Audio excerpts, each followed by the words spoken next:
Hello, I'm Bernard Hickey from interest.co.nz and welcome to 90 at 9, brought to you in association with Bank of New Zealand. This is your morning briefing where you get everything you need to know in 90 seconds at 9 o'clock, starting now with news that US President Barack Obama has overnight announced plans to cut the US budget deficit by $4 trillion by 2022. Now, originally, he had planned to cut it by $1.1 trillion, but he's having all sorts of problems getting budgets through the Congress, which is now dominated, at least in the House of Representatives, by Tea Party Republicans, and they want to reduce the size of government and the size of the government deficit. Just to remind you, the US government deficit is running at $1.5 trillion this year. That's about 10.9% of GDP. Barack Obama says he wants to end the Bush-era tax cuts.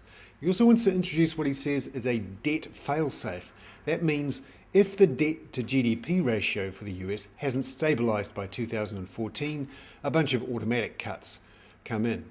So why do we care about the US budget deficit? Well, the world's biggest financial market is the one for US treasuries, US government debt.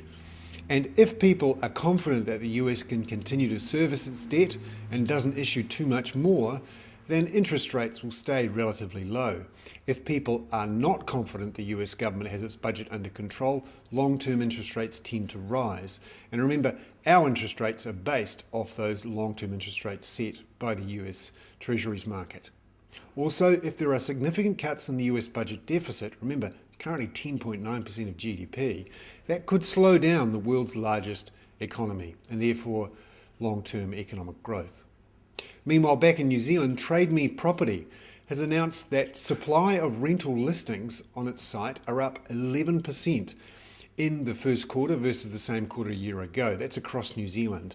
Demand is actually down 1%, so demand is being outstripped by an increase in supply across New Zealand. It's going to keep pressure downwards or at least flat on rents across New Zealand. There is one exception though. Auckland, supply down 13% according to Trade Me, demand up 18%. I'm Bernard Hickey. That was 90 at 9, brought to you in association with the Bank of New Zealand.